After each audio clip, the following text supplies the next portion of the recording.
Donc, je vais commencer avec Martin Melançon de Greybox. Greybox est une entreprise qui développe actuellement des outils pour aider un outil particulièrement qui s'appelle TechCare, qui a pour objectif de faciliter la communication des données patients vers les cliniciens pour une meilleure prise en charge et un suivi sans que le patient ait à se déplacer. Vous savez, s'il y a des infirmières dans la salle, les infirmières GMF se ramassent souvent à avoir un patient qui arrive devant eux avec une belle liste de résultats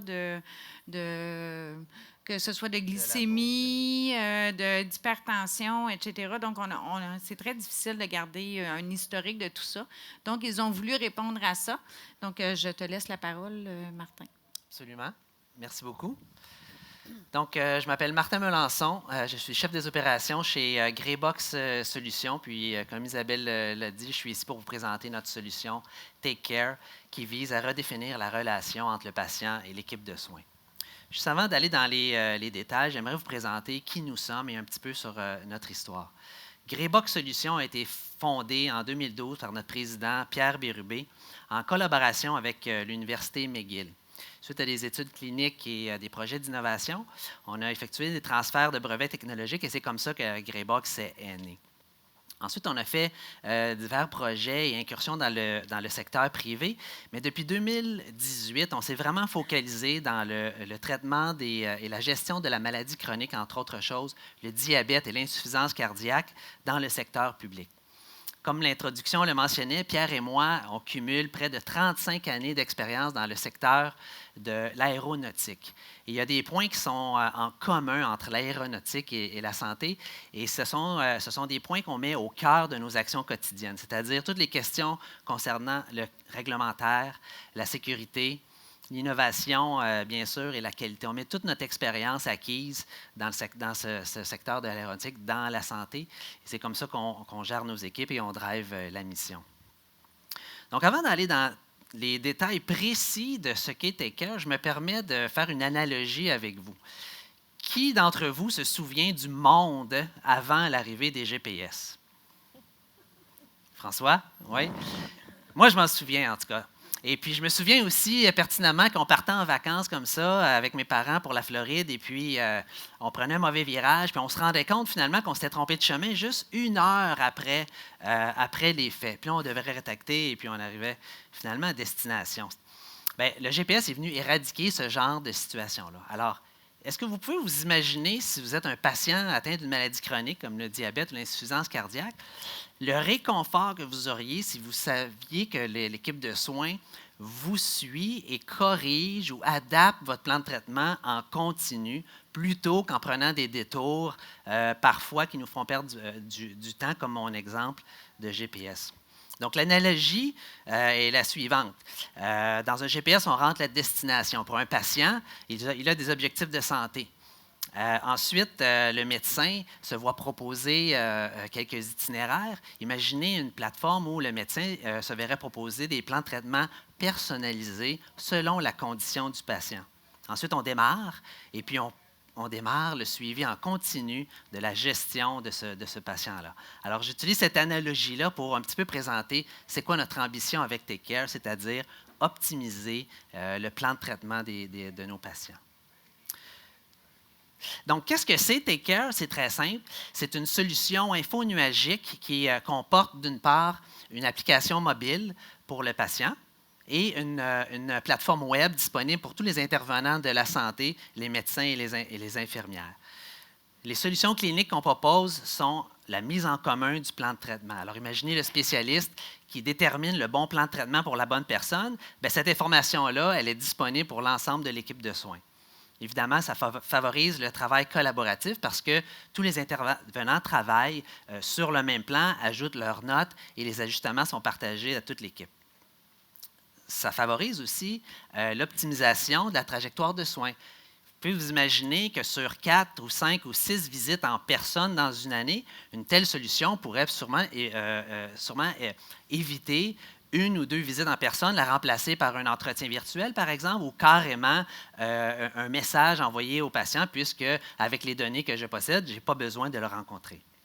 C'est fondé aussi sur les lignes directrices. Alors, les plans de traitement de notre plateforme qui sont proposés aux spécialistes ou aux médecins sont fondés sur les guidelines canadiens en diabète et en insuffisance cardiaque. Évidemment, de garder la relation avec le patient, ça l'engage et ça le met au cœur de la prise en charge de sa maladie.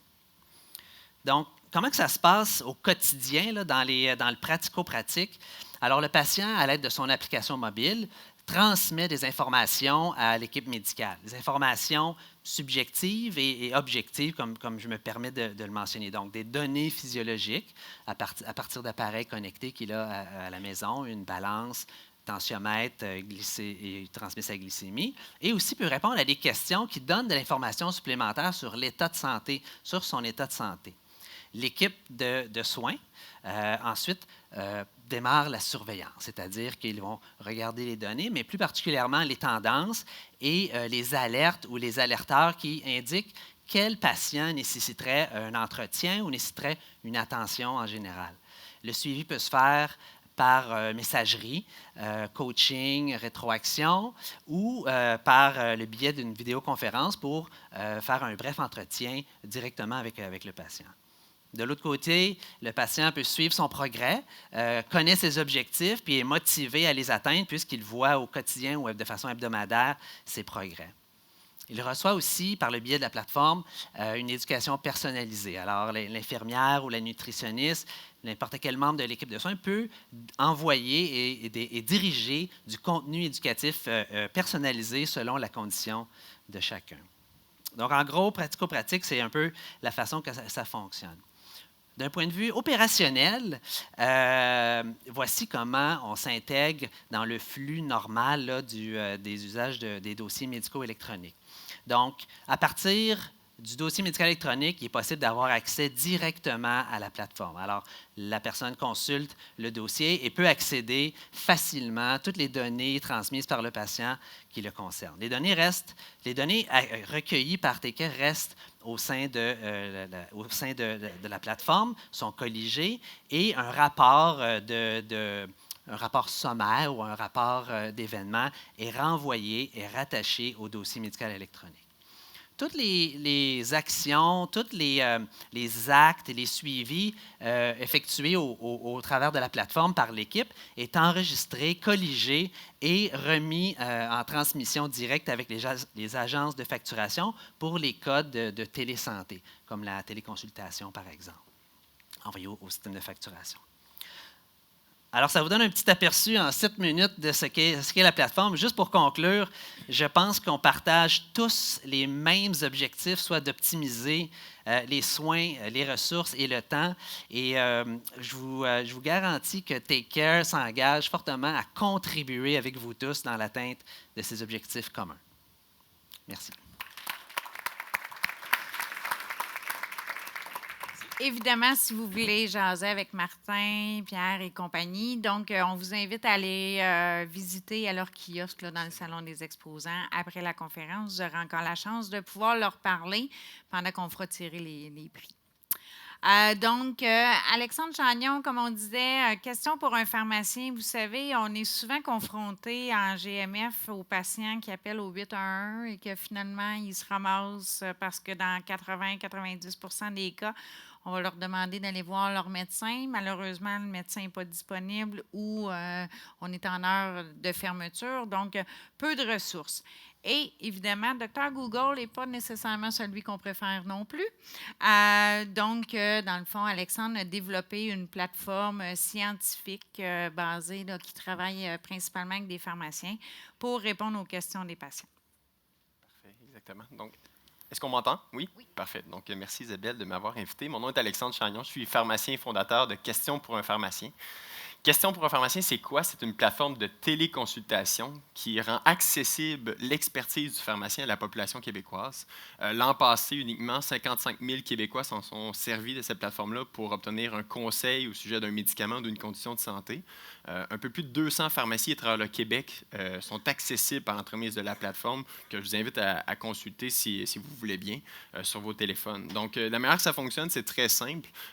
Dans les différentes unités et en fait diverses organisations comme dans des cliniques médicales ou dans des salles d'urgence, est affichée l'affiche que vous voyez à l'écran ici, qui se trouve être une invitation ou une redirection qu'on pourrait qualifier de passive. C'est-à-dire que le patient arrive dans la salle d'attente, est invité à aller essayer question pour un pharmacien, et dans une situation comme s'il est classé P4 ou P5 à l'urgence, risque fort d'avoir une réponse du pharmacien via téléconsultation avant d'être vu par un médecin. Donc, cette plateforme-là, effectivement, s'évalue plusieurs prix en termes d'accès à l'information, d'augmentation de la littératie des patients également. On travaille avec diverses organisations, comme je le mentionnais, c'est-à-dire des organisations de patients surtout, qui réfèrent leur clientèle et leurs membres vers notre plateforme pour obtenir des informations fiables en santé. Et la petite phrase que vous voyez à l'écran, comme Dr Google mais fiable, ça, c'est une patiente, en fait, une des premières patientes qui a utilisé le service, qui a qualifié le service de ça. Et en fait, ça fait 3 ans que je me prends avec cette phrase-là. Donc, effectivement, c'est un beau parallèle à faire. Sur question pour un pharmacien, les réponses sont fiables et non pas Coccinelle86 qui a répondu à la question. Ce qu'on a réussi à faire avec Question pour un pharmacien, ça, c'est quelque chose que je suis très, très fier, c'est qu'on a mesuré l'impact du service sur la consommation de soins des Québécois. Donc, comment on a fait ça? C'est qu'on est allé poser la question aux patients une fois qu'ils ont réussi à avoir une téléconsultation avec le pharmacien, ce qui se fait en dedans de 4 à 6 heures en médiane là, au moment où on se parle. Et on leur a demandé à ces patients-là, est-ce que vous avez dû consulter un deuxième ou un troisième professionnel par la suite? Et sinon, qu'est-ce que vous auriez fait si le pharmacien n'avait pas été disponible pour vous cette journée-là? Et les résultats que vous voyez à l'écran sont assez frappants. Les pharmaciens ont réussi, par l'entremise de cette plateforme-là, à réduire la consommation de soins chez le médecin de famille. Médecin de famille qui, on s'entend, là, aurait dû répondre à une question pour un pharmacien. Ce n'est pas son expertise à lui. Il y a d'autres patients à voir, d'autres problèmes à régler. La consultation 811 également qui a été réduite de beaucoup et dans des cliniques de sans rendez-vous ou à l'urgence. Moi, à la base, je suis pharmacien hospitalier à l'urgence, juste pour situer. Là. Donc, moi, je le vois au quotidien, les patients arriver puis se faire trier puis attendre parce qu'il faut qu'ils renouvellent leur médicament ou il y a un problème en lien avec un effet secondaire, entre autres. Donc ça frappe et on sait depuis janvier dernier qu'au Canada, 34,8 % des consultations qui sont classées P4 et P5 peuvent être prises en charge par un pharmacien communautaire. La raison pour laquelle on a mis le poster dans la salle d'attente, en fait, c'est parce que l'infirmière, souvent, elle ne sait même pas, elle, si la situation qu'on vient de voir peut être prise en charge par un pharmacien. Donc, c'est la raison pour laquelle les patients dans la salle d'attente utilisent le site pour avoir une téléconsultation avec un pharmacien. Pourquoi les pharmaciens font ça? Pourquoi un pharmacien se rend disponible gratuitement? Puis ça, je ne l'ai pas mentionné, c'est gratuit pour la population québécoise. Pourquoi il fait ça, se rendre disponible gratuitement? Mais c'est tout simple, en fait. C'est une plateforme de patient acquisition, excusez l'anglais, là, mais ça permet d'avoir une acquisition de patients. Un pharmacien, c'est un professionnel de la santé en pratique privée. Et donc, il y a une volonté, en fait, de gagner des patients, qu'on pourrait dire, de se faire connaître, de faire connaître ses services. Ce n'est pas la seule plateforme, je ne suis pas le seul ticoun qui a pensé à faire ça. À travers le monde, il y a 2 plateformes qui sont beaucoup plus grandes que Question pour un pharmacien, qu'on voit ici à l'écran. La première étant LTAP, un service offert par des médecins, surtout des médecins spécialistes aux États-Unis. 150 000 médecins spécialistes répondent aux questions du grand public par l'entremise de cette plateforme-là, toujours dans une volonté d'acquisition de patients. Au final, ça fait en sorte que les patients ont des réponses à leurs questions, on se comprend. HealthShare, la même chose en Australie, mais cette fois-ci avec des professionnels de la santé divers comme des pharmaciens, des physiothérapeutes, des nutritionnistes et des médecins. Qu'est-ce qu'on a réussi à faire à Question pour un pharmacien que les autres n'ont pas réussi à faire? C'est la constitution d'une bibliothèque santé. Qu'est-ce qu'on dit par là? C'est que Question pour un pharmacien, lorsque le pharmacien termine sa consultation, on lui permet, en quelques clics, d'éliminer les informations qui permettraient d'identifier le patient à l'intérieur de la consultation et de la rendre publique par la suite. Environ 86 % des consultations réalisées sur le site deviennent publiques par la suite, de façon à ce qu'en ce moment, il y a 2900 téléconsultations qui sont accessibles au grand public et indexées dans Google. Et pourquoi vous et moi, là, surtout vous, là, vous n'avez jamais entendu parler de Question pour un pharmacien, mais il y a 55 000 Québécois qui s'en sont servis justement à cause de ça. Les gens cherchent sur Google, 9 Canadiens sur 10 s'informent au sujet de sa santé sur Internet. Ils nous trouvent par l'entremise de leur recherche sur Google, tombent sur le site, posent une question est convertie en pharmacie. Cette conversion-là, elle est chiffrée aux alentours de 24,8 pour le moment par l'entremise de la plateforme et de plateformes similaires. C'est-à-dire qu'à toutes les fois que je réponds à 4 patients sur le site, il y en a un qui va devenir un client régulier à moi par la suite dans les 12 prochains mois. Donc, ça fait du sens pour tout le monde. Le patient, il trouve son compte. Le professionnel de la santé aussi. Et c'est une plateforme qui est importante justement à cause de ça. Depuis quelques semaines, on a poussé la LOC un petit peu plus loin. On a voulu faire en sorte que les patients, une fois qu'ils sont rentrés en communication avec leur pharmacien, demeurent en santé et heureux avec ce pharmacien-là. Donc, on permet maintenant aux patients de poser une question à leur propre pharmacien, donc le pharmacien qui a accès à son dossier clinique complet, qui connaît le mieux le patient, de façon à faire ce qu'on appelle en anglais encore là, du Patient Relationship Management, de faire en sorte que votre patient ne retourne pas à l'urgence pour des soins qui peuvent être octroyés en pharmacie.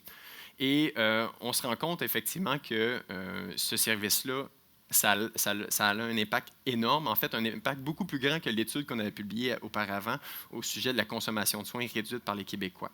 On est dans un grand chantier, ça va être annoncé dans quelques semaines, pour mesurer les impacts au niveau provincial. Et notre objectif à terme, c'est de travailler main dans la main avec le 811 en fait. Parce qu'on se rend compte à travers le Canada que 10 des consultations par téléphone effectuées au 811 peuvent être prises en charge par un pharmacien. Ces consultations-là prennent beaucoup de temps aux infirmières. On se comprend, là, il y a 1,5 million d'appels à tous les ans au 811 ici au Québec. Donc, ces 150 000 téléconsultations-là, on espère, vont être éventuellement réalisées par l'entremise d'une plateforme comme la nôtre et faire en sorte que les patients québécois qui ont des questions pour un pharmacien soient répondues par des pharmaciens. C'est tout.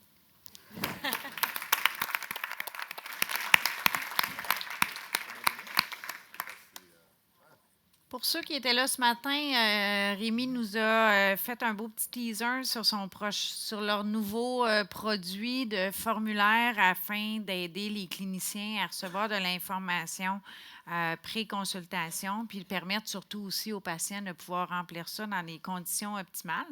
Donc, il nous a simplement dit ça ce matin, donc on va lui donner la chance de nous le montrer maintenant. Ouais, je ne sais pas si je vais le... Ah ben oui. En fait, félicitations, premièrement. Je trouve ça vraiment cool. Je ne connaissais pas Question pour un pharmacien, puis c'est sûr que je vais l'utiliser plusieurs fois, hopefully, puis Greybox aussi, j'aime ça, mais je connaissais déjà ça. Donc, pour chronométrer ceux qui nous connaissent pas, en fait, tout a commencé parce que mon père est poche en rénovation. Dans le fond, mon père est comptable, puis, mais dans ma famille, on est un peu comme des Amish. Mais il y a juste moi qui ai la barbe, puis ça n'a pas rapport. Mais dans ma famille, les Richards, on n'engage pas les gens pour faire des déménagements ou des toits ou des maisons. On se ramasse ensemble, mais on n'a pas nécessairement le talent, mais on le fait quand même. Puis il y a tout le temps quelqu'un qui se blesse. Souvent, c'est mon père. 9 fois sur 10. Puis cette fois-là, il a attendu pendant 8 heures à la clinique médicale. Puis là, moi, j'avais une petite compagnie de site web. Puis là, il m'appelle, il dit « Hey, pourquoi je ne peux pas donner 20$ à la secrétaire, puis elle m'appelle quand c'est mon tour pour voir le médecin? » Puis j'étais comme, quelle bonne idée. Mais les secrétaires, je ne sais pas s'il y en a dans la salle, mais ils sont beaucoup trop occupés pour faire ça. Ils seraient multimillionnaires, mais n'aimeraient pas leur qualité de vie. Fait que j'ai dit, on pourrait par contre automatiser le processus. Ça va être facile. Dans 1 an, nous, on va être millionnaires. Ça a pris 1 an et demi avant qu'on ait un client. Clinique Rivière-des-Prairies qu'on a apprécié beaucoup. Essentiellement, on a inventé un système qui permet aux gens de ne pas attendre dans les cliniques médicales. Donc, les gens peuvent s'inscrire sur place ou à la maison, vont sur Internet. Maintenant, c'est rendu une application mobile. Fait qu'on peut simplement s'inscrire dans les cliniques sans rendez-vous puis attendre où on veut. Faire du Netflix and whatever else. Puis après ça, quand vient notre tour, on reçoit des textos. On retourne à la clinique, on voit le médecin en 15 minutes pour 3$. C'est une bonne proposition de valeur. On a démarré, on a vu qu'il y avait du potentiel, on a eu des interactions avec les médecins. Ils nous ont vu, on était jeunes, geekés. Ils ont dit, vous pouvez sûrement faire d'autres choses informatiques. Puis on était comme, oui, définitivement, on peut tout faire. Fait qu'on a développé des solutions qui s'adressaient après ça plus pour les médecins puis les cliniques médicales. Fait que la prise de rendez-vous en ligne, les rappels automatisés, puis le kiosque self-check-in. Fait qu'un peu comme quand tu bookes ton billet d'avion sur Trivago, tu reçois des rappels que ton avion est en retard, puis tu fais ton check-in à l'aéroport. On amène ça dans le monde médical, dans le but de diminuer les coûts d'opération, dans le but d'augmenter surtout l'expérience patient, qui, des fois, pourrait être amélioré dans certaines cliniques. Donc, c'est ça qu'on a fait. Puis, on a développé d'autres produits dans l'intermédiaire. Puis, on était, v'là 1 an et demi, on était une compagnie qui était 90% au Québec. Maintenant, on est dans chacune des provinces canadiennes. On est passé de 30 cliniques à peu près 500 cliniques en 1 an et demi, grâce à nos partenariats avec les DME comme TELUS, Omnimed de ce monde. Je les remercie beaucoup. Ma mère aussi. Puis, maintenant, on s'en va aux États-Unis. On a eu un deal avec une compagnie qui touche à 170 millions de patients américains à travers 50 000 hôpitaux. Puis, on vient de closer 20 millions, comme je l'ai mentionné ce matin. Puis, notre but, c'est de créer d'autres innovations, dont le formulaire que j'ai mentionné ce matin, qui permet simplement d'ailleurs, Greybox, il va falloir se parler. Il y a un fit. Fait que, on veut essentiellement accélérer la relation avec la consultation. On pense qu'on peut diminuer d'à peu près 20 à 35 % le temps de consultation.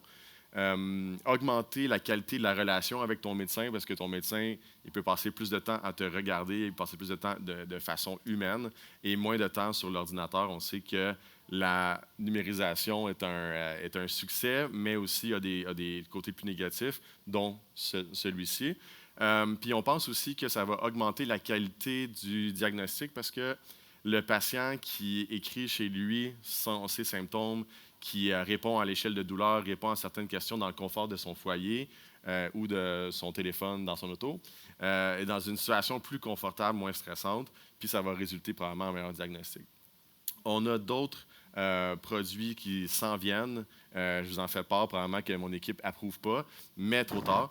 Fait que on fait aussi une communication patient-médecin sécurisée. Donc, ça nous a été communiqué des milliers de fois par nos médecins partenaires. Essentiellement, t'aimes pas ça parce que, puis d'ailleurs, je ne sais pas si c'est la personne dans la salle, mais je vole l'exemple. Mais tu dois communiquer les résultats avec tes patients, mais tu ne peux pas juste laisser un message parce que tu dois t'assurer que la personne a reçu le message. Donc, après ça, ben là, tu téléphones, puis toi, en tant que médecin, tu as peut-être d'autres choses à faire. Donc, nous, ce qu'on fait, c'est qu'on envoie un message texte au patient. On l'amène vers un portail qui est sécurisé, puis là, le patient peut avoir un accès à ces informations. On va lui demander d'accepter puis d'approuver, en fait, de cocher comme quoi il a lu et compris le message. Puis après ça, on va l'archiver dans le DME de façon à sauver beaucoup de temps pour les médecins et puis aussi le personnel clinico-administratif. Puis c'est ça, on a le portail patient. Ce qui est le fun avec les portails patients, c'est qu'on peut mettre toute l'information. Ce qui est moins le fun, c'est qu'il y en a à peu près 768 000. Puis il y en a un pour le dentiste, un pour le chiro, un pour le physio. Donc, nous, à travers nos trentaines de connexions avec les dossiers médicaux en physio, dans le monde dentaire, chiro et tout, on veut rapatrier toute l'information du patient dans un endroit pour qu'il y ait essentiellement un accès un peu comme, par exemple, LinkedIn te donne accès à ta vie professionnelle. Bien, nous, on veut qu'avec Chronométrie, tu puisses avoir accès à ta vie médicale. On pense que... Je me permets de t'interrompre. Oui, vas-y donc. Mon micro, il marche-tu? Oui. Il te reste 1 minute, ouais. Mais je pense que les gens voulaient quand même entendre parler des formulaires. Fait que ben ce oui, que je te propose, c'est quel type de formulaire, il y en a combien, puis quand est-ce que ça va être disponible? Déjà là, si on répond à ces 3 questions-là, je pense que tout le monde va être content. Est-ce que c'est ça que vous voulez?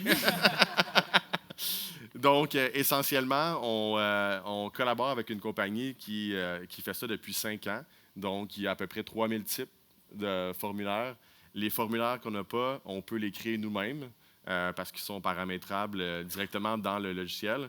On a aussi un module qui va gérer les différentes langues, donc français, anglais, espagnol, etc., etc. Puis, je ne me rappelle plus c'était quoi la troisième question. Mais essentiellement... Quand est-ce que ça va être disponible? Quand est-ce que ça va être disponible? En fait, by the way, c'est un produit qui va être gratuit. Okay. À condition d'être un client chronométrique, ça va venir avec le forfait. Ça non plus, ça ne répond pas à la question. Mais donc, quand est-ce qu'on va le voir sur le marché? Donc, notre but, c'est de lancer ça à l'hiver 2000 qui s'en vient, en fait. Puis, on commence déjà là à prendre des commandes, exactement. L'intérêt des gens. Exactement. Premier arrivé, premier servi. Dernière question, tu disais 3000 formulaires. Donc là, dans le fond, on va partir d'une raison de consultation. Le patient va exprimer sa raison de consultation, puis en fonction de ça, ça va aller chercher un gabarit pour lui envoyer au patient? Exactement. OK. On reviendra avec d'autres questions, peut-être de l'auditoire tantôt. Donc, on va laisser la parole à Carole maintenant. Carole, pharmacienne propriétaire qui s'implique énormément dans la prise en charge des maladies chroniques chez ses patients.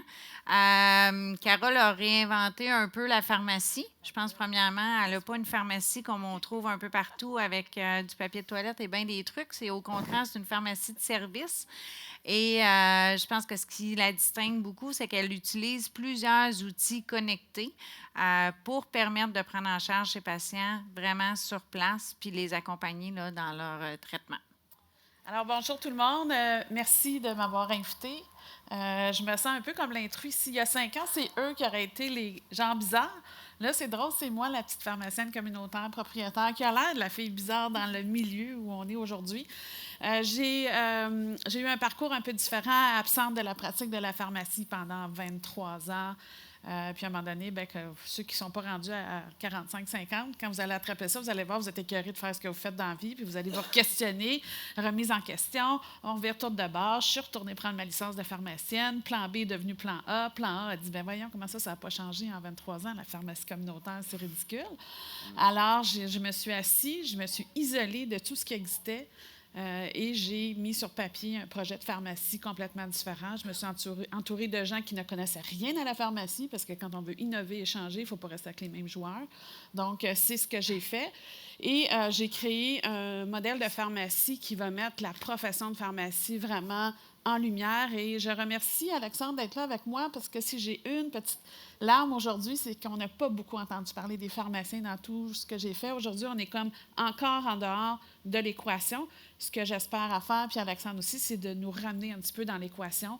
On comprend l'héritage de pharmacie communautaire où on avait des gens mercantiles. Moi, je suis une pharmacie de proximité, de communautaire. Je ne suis pas un commerce de proximité ni un commerce communautaire. Je suis une pharmacie, je fais de la pharmacie. Donc, pourquoi j'ai pris le mot hub?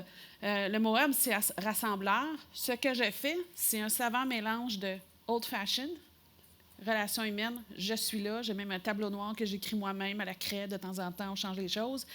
Et je regarde tout ce qu'il y a de technologie, que ce soit du soft ou des appareillages, et comment je peux m'en servir pour faire une meilleure pratique de la pharmacie au bénéfice de mon patient. Notre philosophie de base est la diminution de consommation de médicaments. Ça a l'air paradoxal pour une pharmacie, ce n'est pas. C'est comme ça qu'on est formé, d'aider le patient à atteindre le meilleur état de santé pour lui-même.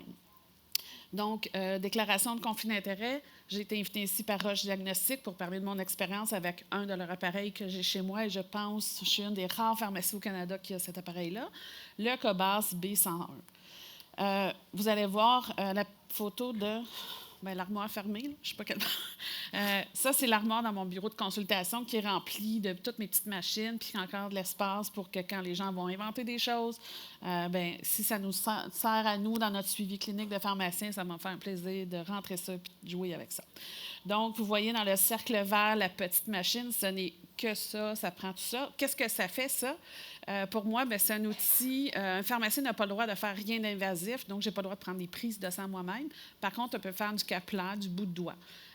Et Roche Diagnostic, leur appareil me permet de faire un profil lipidique, un profil de cholestérol, et ou, en même temps, ou pas, un HbA1c, ça, c'est l'histoire de votre sucre dans votre sang dans les 3 derniers mois. Habituellement, ça prend une prise de sang, ça faut les délais. Moi, je fais tout ça en 15 minutes sur place à la pharmacie. Donc, je vais vous conter une petite histoire. Imaginons un parcours d'un patient. J'ai mis diabétique en parenthèse parce que ça peut être plein d'autres choses. Ça peut être un patient sur un traitement d'acné accutane qu'il faut qu'il prenne ses prises de sang aux 3 mois pour voir son cholestérol. Je pourrais faire la même chose.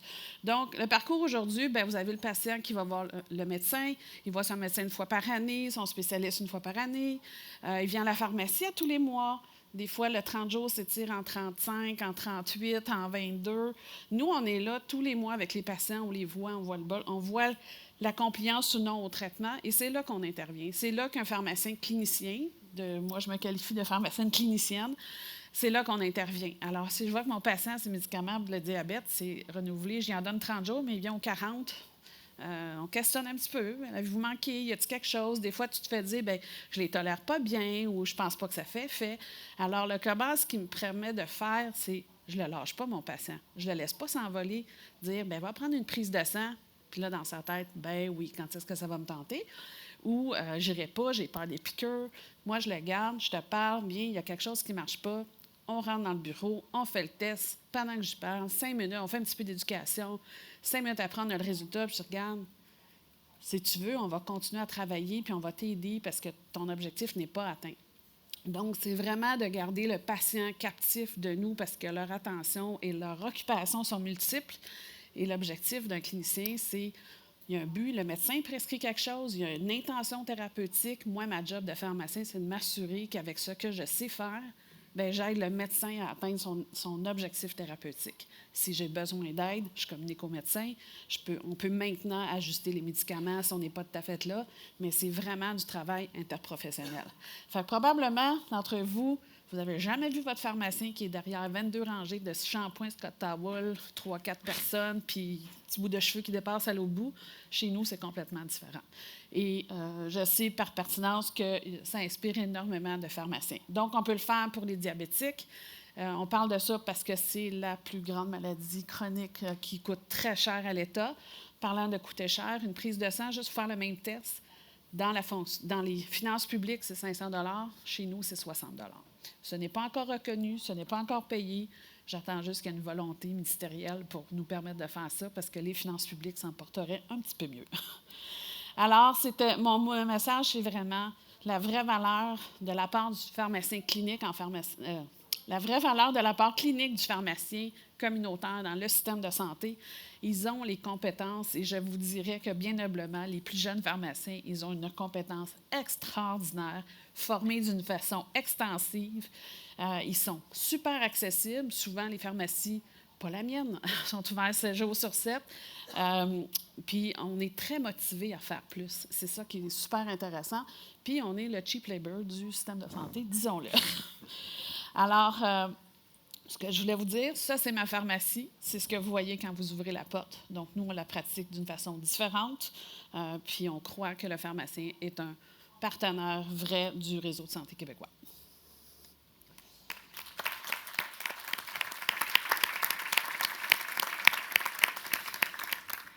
Donc, maintenant, on va laisser la parole à Camille. Camille, chez Medlink 360, ont développé Tavi.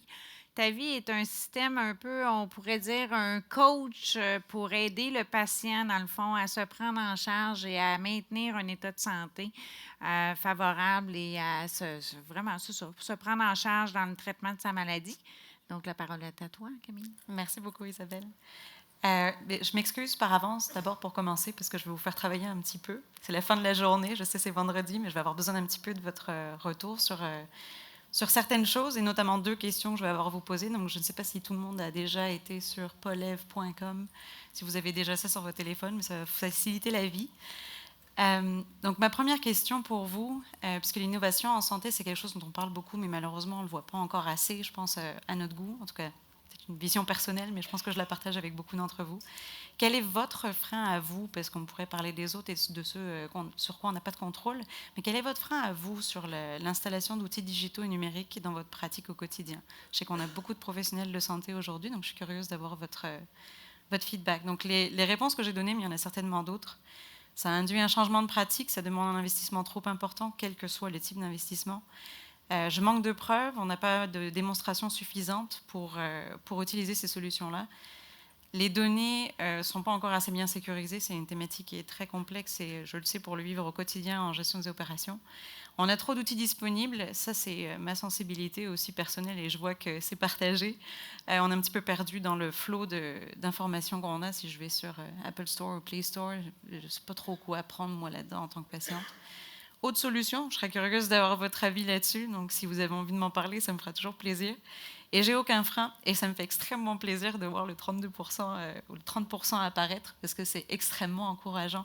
On a tous envie que les choses changent, donc je pense que, comme je le disais juste avant, c'est partager cette envie à l'innovation en santé. Donc je vous remercie beaucoup de votre rétroaction. On peut passer du coup à la slide suivante. Je pense qu'il faut qu'on arrête le système. Merci beaucoup encore une fois. Donc, je commence par une petite anecdote personnelle. La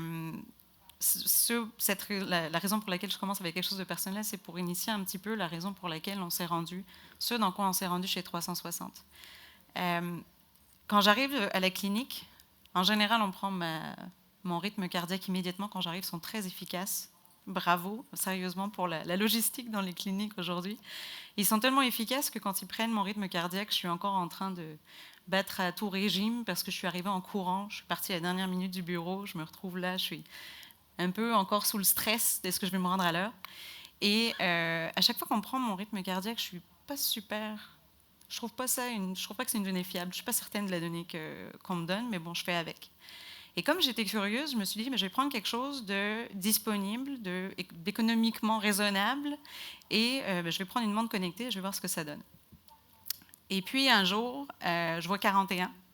J'ai dit peut-être qu'il faut que je me questionne là-dessus. Je vais appeler mon collègue, j'ai un collègue médecin dans l'équipe, et je ne l'appelle pas, je lui envoie un message, je lui dis, qu'est-ce que tu en penses, je suis à 41, est-ce que je dois m'inquiéter? Ça n'a pas pris 3 secondes qu'il m'a rappelé. Je pense que beaucoup d'entre vous sauront pourquoi. Et forcément, elle me pose des questions. Comment tu vas? Est-ce que tu es correct? Est-ce que je dois m'inquiéter? Est-ce que tu te tiens bien debout? Est-ce que c'est bon? Je ne vais pas mentionner qu'en fait, Fitbit me disait depuis un bout que j'étais à 41 au repos, donc c'est tout à fait correct. Et je n'ai pas à m'inquiéter de ça.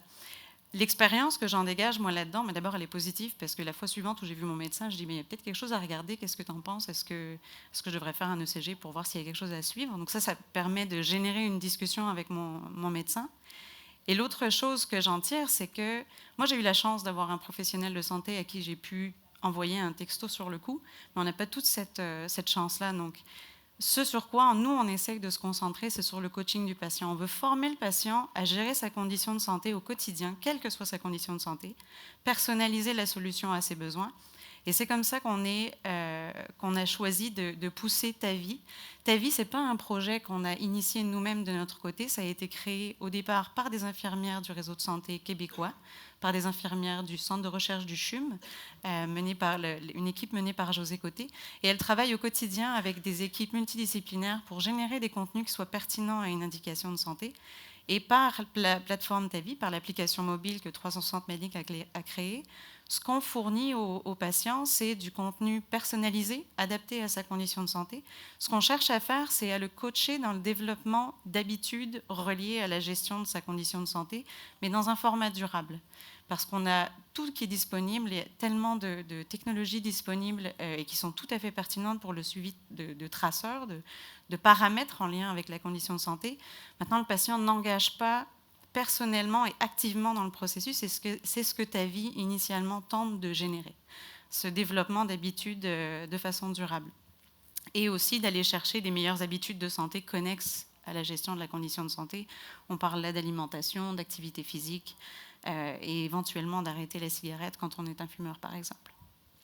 TAVI, ce n'est pas seulement une application mobile. 360 Medlink en a fait également une plateforme pour le professionnel de santé. C'est quelque chose qu'on développe avec les professionnels de santé parce qu'on sait qu'au quotidien, c'est déjà une charge extrêmement intense à gérer. On ne voudrait pas ouvrir trop la porte à la communication et peut-être un peu surcharger le modèle, mais on s'assure de transférer l'information pertinente pour le professionnel de santé via la plateforme.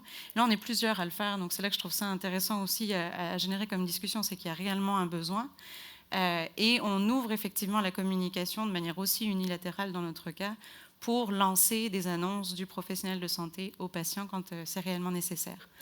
À un autre niveau encore, on va chercher la donnée agrégée qui est collectée, on l'a anonymisée et sous un format de rapport, on peut visualiser en temps réel la santé de la population et prendre action en fonction des observations. Donc tout ça c'est beau, mais je vis dans la technologie, je suis versée là-dedans, c'est mon b.a.-ba, j'adore l'innovation en santé, mon téléphone est sans arrêt avec moi, c'est facile. J'ai une autre question pour vous. À quelle population vous pensez que ça ne s'adresse absolument pas, les outils digitaux? Il n'y aura rien à faire, ou en tout cas, ce sera extrêmement compliqué de se rendre là. Donc, j'aimerais ça avoir votre feedback. Évidemment, vous prenez celle à laquelle vous pensez le plus majoritairement, parce qu'on pourrait avoir des craintes pour l'ensemble des populations listées. Donc, la première, c'est les personnes âgées. On sait que la sensibilité à la technologie est différente. Les enfants, les patients atteints d'une pathologie particulière, peut-être que vous, dans votre pratique, vous voyez au quotidien des situations dans lesquelles ça ne s'adapte pas. Des personnes socialement isolées et vulnérables, ou aucun. Encore une fois, je suis très heureuse de voir la réponse. Je pense que ce qui est important, en fait, dans la réponse à cette question, c'est les blocages qu'on s'impose à nous-mêmes dans des installations, justement, de nouvelles technologies. On peut avancer à la slide suivante. Et en fait, pour la question de garder une ouverture sur les possibilités qu'on a qui s'offrent à nous, on a installé notre première implémentation TAVI pour une population VIH socialement isolée au Rhode Island. Et quand je parle de socialement isolé, c'est une grande majorité qui sont célibataires vivant seuls. Seulement 22% ont été à l'université et 21% ont un logement instable. J'essaie d'accélérer parce que je vois le compteur qui déroule. Et donc, on a développé une solution TAVI vraiment adaptée à leurs besoins. On a inclus les composantes qu'on inclut habituellement dans nos solutions TAVI, que sont l'engagement, au travers de rappels quotidiens, qui est l'assistance, au travers du coaching que je mentionnais. Et on s'est concentré sur le développement d'habitudes de vie par le jeu. Parce qu'évidemment, dans cette population-là, comme elles ne sont pas habituées à la technologie, il faut qu'on leur donne l'envie de jouer avec cette solution-là. Et je pense que les chiffres parlent d'eux-mêmes. Au niveau qualitatif, tous les patients sont très heureux d'utiliser TAVI, et malgré des difficultés avec la technologie au départ, ils se sont tous engagés dans le processus. On a des beaux résultats aussi au niveau des observations dans les coachings, justement, que je mentionnais. 77% qui sont vraiment engagés dans le processus, 67% qui rapportent des données dans des questionnaires cliniquement validés et qui alimentent, qui donnent de l'information supplémentaire aux médecins. Et une information quand même intéressante, c'est que sur 2 ans d'implémentation de TAVI, il y a une augmentation de 5% de la suppression virale dans l'État du Rhode Island. Évidemment, TAVI n'est pas la seule composante qui a fait en sorte qu'on en est arrivé là, mais j'aime à penser que ça a eu un impact effectivement sur le résultat final. Je voudrais juste, comme mon intention c'est toujours de générer une conversation, ici c'est une citation du directeur de HHS au Rhode Island avec qui on fait affaire, qui lui disait « Au départ, ce qu'on a voulu faire, c'est pas créer une app, c'est répondre à un besoin, et c'est ça notre intention également. Et pour répondre à un besoin, il faut inclure l'utilisateur final dans le développement. Donc, ils ont un focus group de 27 membres qui vivent avec le HIV au quotidien, qui nous donnent leur feedback et qui nous permettent de faire à chaque fois une nouvelle implémentation qui soit encore plus pertinente pour les utilisateurs. On en est à notre 3e, on part sur la 4e et on espère juste que ça va faire des petits bébés aux États-Unis. Et éventuellement, ce qu'on aimerait, c'est évidemment avoir une implémentation ici. Donc, je terminerai juste en disant connectons-nous puis faisons en sorte que ça fonctionne et qu'on l'ait finalement chez nous.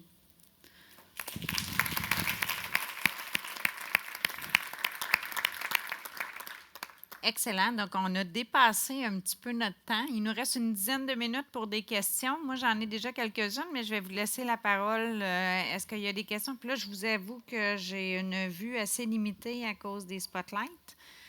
Donc, est-ce qu'il y a des questions dans l'Assemblée pour un ou l'autre? Oui? OK. Je vais juste répéter la question. Là, on m'a demandé de le faire pour la caméra. Donc, la question, c'est si tous les patients commencent à utiliser des outils connectés, etc., à titre de médecin, comment je fais, moi, pour gérer tout ça? Ils vont avoir tellement de données qui vont m'être acheminées. Il me semble que je n'arriverai pas à gérer le tout. Je pense que de ce côté-là, je demanderai peut-être à Martin de nous répondre, nous donner son opinion. Bien, la réponse que je vous donnerais, c'est qu'au Québec, aujourd'hui, effectivement, le temps passé à utiliser ces types d'outils-là est limité du point de vue de la couverture des actes permis. Donc, pour vous, c'est du temps, vous le voyez comme du temps supplémentaire. Ce qu'on voit, par exemple, aux États-Unis, c'est qu'il y a des actes spécifiques qui sont permis pour rémunérer le temps passé à faire de la télésurveillance, et ce, au-delà du médecin. Donc, vous avez raison qu'au Québec, aujourd'hui, c'est limité, mais la tendance, elle est lourde et elle s'en vient. Donc, on le voit en Europe et aux États-Unis, puis on le voit aussi dans le reste du Canada. Donc, nous, notre pari, c'est qu'aujourd'hui, on utilise les codes qui sont disponibles aujourd'hui. Aujourd'hui, pour un endocrinologue, c'est permis de faire des suivis au dossier. C'est quand même limité. Notre pari, c'est que ça va s'étendre à l'ensemble des spécialités. Moi, ce que je compléterais pour compléter, dans le fond, ce que Martin dit, Je pense qu'on sous-estime aussi dans la gestion le nombre de temps que vous prenez déjà à gérer des données qui sont non structurées. Donc, vous en recevez. Je donnais l'exemple tantôt du patient qui arrive avec sa liste, là, fait que ça fait 2 semaines qu'il prend sa pression 3 fois par jour. Puis là, il faudrait tout retranscrire ça ou il faut le numériser, l'intégrer, etc. Il y a déjà beaucoup, beaucoup d'actions que vous faites à chercher de la donnée, etc. Donc, je pense que ce qu'on amène ici aussi, c'est des données qui sont vraiment bien structurées. Puis si je prends l'exemple de Greybox ou Autant de ta vie, le but, c'est pas de vous sur-informer de données qui sont dans les normes de la normale. C'est de mettre en arrière de ça aussi des protocoles qui font en sorte que l'information qui arrive vers vous, c'est une information qui a déjà été traitée, que, mettons, vous avez mis un protocole de soins pour déterminer, bien, quand le patient il dépasse de ses valeurs, voici c'est quoi le protocole que moi j'ai mis, bien là, je veux être avisé pour pouvoir agir tout de suite. Puis, on sous-estime également aussi le temps et le nombre de consultations qu'on génère aussi parce qu'on n'a pas eu l'information. Donc là, le patient y arrive, ça fait déjà un certain temps qu'il est décompensé ou que le traitement n'est plus adapté. Et là aussi, il y a énormément de perte de temps. Fait que je pense que c'est difficile à mesurer aujourd'hui, mais il y a plein d'effets indirects collatéraux qu'on ne mesure pas aujourd'hui. Mais tu sais, pour moi, là, chez Plaquette, on fait ça de façon régulière et on le voit, le nombre de pertes de temps. T'sais. Est-ce qu'il y avait d'autres questions? J'ai-tu vu une main de ce côté-là? Oui, Sonia?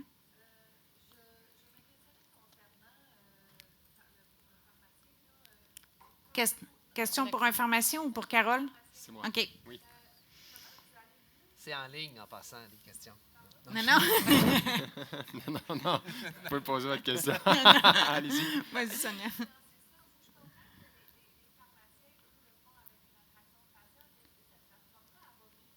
Exact. Très bonne question. Donc, je vais juste répéter la question si ça ne te oui. dérange pas.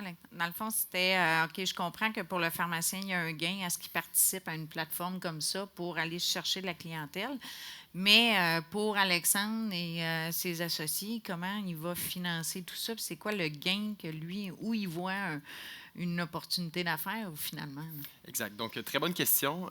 J'ai parlé de 2 plateformes, une aux États-Unis, l'autre en Australie, qui ont un concept semblable au nôtre. Et la monétisation de ces plateformes-là passe par de la publicité sur le site. Publicité qui est vue à la fois par le professionnel et ou le patient.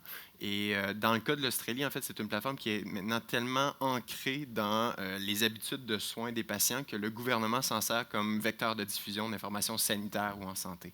Donc l'objectif, au final, c'est soit que le patient ne paye pas un service comme ça. On se comprend, on a une tape 2 clics de Wikipédia. On se leurre si on pense que le patient va payer.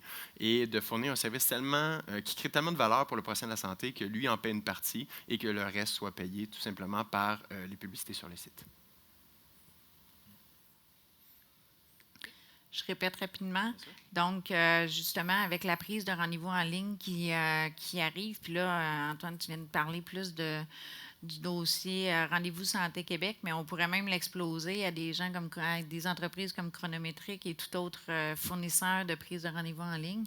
Donc, est-ce que vous envisagez justement de peut-être faire des partenariats avec ces entreprises-là ou avec le gouvernement afin de justement encourager le patient à poser une question à un professionnel avant de réclamer d'emblée ou de prendre un rendez-vous? Exact. Donc, en fait, au moment où on se parle, les discussions sont en cours, qu'on pourrait dire. Il y a une étude qui devait être faite avant pour savoir la qualité de l'intervention. Une étude qui a été financée par Réseau 1 Québec, qui est maintenant terminée. On est en train d'analyser les résultats sur la qualité de la téléconsultation réalisée par le pharmacien. Les résultats sont extrêmement encourageants. L'objectif, effectivement, c'est que l'infirmière, mettons au 811, puisse également référer vers le service, que ce soit question pour un pharmacien ou le pharmacien en général. L'objectif, c'est que ces 10 % de téléconsultations qui sont faites par l'infirmière soient réalisées par le professionnel le plus adéquat pour le type de consultation, c'est-à-dire dans ce cas-ci, le pharmacien. Mais pour le moment, Rendez-vous Santé Québec, entre autres, il n'y a pas de bouton là, pour faire la référence, malheureusement. Mais j'ajouterais peut-être, si tu veux que ça arrive rapidement, tu peux nous en parler. Il faut qu'il planifie, lui. Ah, OK, d'accord, je viens de comprendre. OK, c'est bon, on se reparle. Vas-y. Je peux-tu répondre? Je vais juste paraphraser un peu ce que le Dr Lafortune a dit. C'est tout simplement comment on se protège un peu là, aujourd'hui de s'assurer que là, les médecins vont recevoir des données structurées et non que là, on ouvre un corridor de discussion freelance, un peu là, vraiment un bar open pour le patient d'exprimer 32 millions de raisons. Là. Et surtout, sachant que souvent, le patient n'exprime pas nécessairement les choses avec les bons termes ou de la bonne façon pour permettre après ça de bien le guider. On sait que souvent, ça prend plusieurs interventions ou en tout cas quelques questions supplémentaires. Donc, moi, je donnerais la chance autant à Rémi qu'à Alexandre de répondre à ça parce que ça vous concerne tous les deux. Moi, je pensais par rapport à ça, c'est l'alternative, c'est Google. Puis, dans le fond, toi, tu fais quelque chose qui est plus fiable puis qui a été scientifiquement apporté. Donc, même si ça ne résout pas le problème à 100%, même si ça le résout à 20, 30, 40, 50%, c'est déjà ces gens-là qui vont avoir eu une meilleure réponse. Puis je pense que l'alternative, je pense que c'est une bien meilleure alternative à ce qui existe déjà. Puis, by the way, ça, c'est ma vision sur toute l'innovation au monde. Souvent, on vise que ça soit optimal, puis on s'empêche d'innover, alors que des fois, on gagnerait à juste faire un pas, puis après ça, un autre, puis après ça, un autre, puis éventuellement, on va arriver à la solution optimale. Comme par exemple, juste en 30 secondes, la télémédecine. Des fois, il y a des gens avec qui je parle qui disent « Ouais, mais ça ne marche pas pour tout le monde. » Puis, by the way, moi, je ne fais pas de télémédecine, fait que je suis complètement objectif dans ces propos-là. Non, ça ne marche pas pour 100% des gens, mais il y a un 40% des gens qui ne sont pas obligés d'aller... qui peuvent juste faire ça sur leur téléphone, puis ça convient parfaitement, ou un 30 ou un 20%. Donc, pour moi, le 30% d'amélioration vaut la peine que cette innovation-là existe, puis éventuellement, on va l'amener à 80%, peut-être qui est le maximum théorique. Tu sais, mais c'est mon point de vue. Je ne sais pas si ça répond à la question, là, mais c'est... En fait, Rapidement, Alexandre. j'ajoute quelque chose en lien avec la question de docteur ici, docteur Lafortune. Donc, en fait, là, au moment où on se parle, puis par expérience personnelle, quand un patient pose une question à un professionnel, 3 fois sur 4, le professionnel va devoir poser une question à son tour pour aller clarifier un élément. Ça, c'est la première chose que je veux faire, je vais mettre au clair ici aujourd'hui. La deuxième chose, c'est qu'en ce moment, il y a des DME canadiens qui commencent l'implémentation de services qui permet au patient de poser une question à son professionnel de la santé, en l'occurrence ici un médecin. On pense entre autres à Help Myself, un programme qui est développé par TELUS, qui est en pilote à travers le Canada en ce moment. Et comment ça fonctionne, en gros, c'est que vous, en tant que médecin, vous allez pouvoir rendre accessible ce service-là, recevoir les demandes de téléconsultation, des questions, faire en sorte que ce soit votre infirmière ou du personnel clinico-administratif qui voit ces questions-là et répondre par la suite. Et pour éviter le back and forth qui est éternel là, dans certaines situations, ce que TELUS a pensé à faire, puis je ne dis pas que c'est une mauvaise chose, je ne suis pas actionnaire de TELUS, je fais juste connaître le service, mais quand vous allez répondre, vous allez permettre ou non aux patients de vous répondre de nouveau. Donc, ça coupe la conversation nette, là. Donc, c'est une des choses qui est faite. Effectivement, recevoir des questions à tous les jours, c'est pas tenable. Mais on croit, en fait, je crois que la télésanté, en général, c'est un bon vecteur pour diffuser la bonne question au bon intervenant. Et quand c'est fait de façon pluridisciplinaire, ça va faire en sorte que vous, médecins, vous n'aurez pas à avoir des questions pour d'autres professionnels, mais uniquement des questions qui font du sens pour vous. Et si je peux compléter ce qu'Alexandre dit... Médecins, parlez à vos secrétaires et demandez-leur combien de fois ils vident le boîte vocale par jour avec des messages de patients. Fait qu'on en a quand même déjà une quantité. Fait que c'est là qu'il faut juste mesurer gain et efficacité. Rapidement, Carole, avant que je prenne le mot de la fin. Oui, en fait, pour répondre à votre question, parce que je sens l'interrogation du service à la clientèle, c'est ce que je fais à tous les jours, puis on ne veut pas se faire inonder. Moi, j'ai ouvert mon accessibilité à mes patients et je vous dirais que de la façon qu'on l'explique, il y a des mots pour ça, ça s'appelle la vente. Je leur fais voir que ça va me faire plaisir d'être disponible d'une façon professionnelle et on n'abuse pas. Donc, il y en a que je suis obligée, je leur donne mon numéro de cellulaire personnel quand on est en situation d'urgence la fin de semaine. Et je vous jure, quand je le dis, bon, c'est sûr que c'est ma façon à moi, je dis, je vous le donne, vous le donnez à personne, sinon je sais où vous restez. Et les gens arrivent à être très, très respectueux de cette offre de disponibilité que je leur fais. Donc, on éduque une clientèle. Hein. Les coiffeuses vont vous le dire. Nous, on est habitués. Vous allez devenir, avec le futur, vous allez arriver à gérer une clientèle et ça s'éduque une clientèle. Donc, petit mot de la fin. J'espère que vous avez trouvé le panel intéressant. Je pense que le message à garder dans tout ça, c'est qu'il y a énormément de solutions, comme on vient de vous les présenter. Il y a énormément d'innovations qui se font actuellement. Donc, restez à l'affût, informez-vous, posez des questions, rencontrez-les. Soyez à l'écoute. Souvent, c'est les patients aussi qui vous arrivent avec ils ont entendu parler. Donc, gênez-vous pas de communiquer avec ces entreprises-là aussi pour en savoir davantage et surtout, restez connectés. Donc, je vous remercie tout le monde. Puis, on va terminer ça avec le cocktail. On va vous inviter dans le salon des exposants pour un petit mot officiel de la fin, surtout un bon cocktail. Je pense qu'on le mérite après une grosse journée comme ça. Et puis, avec les tirages également.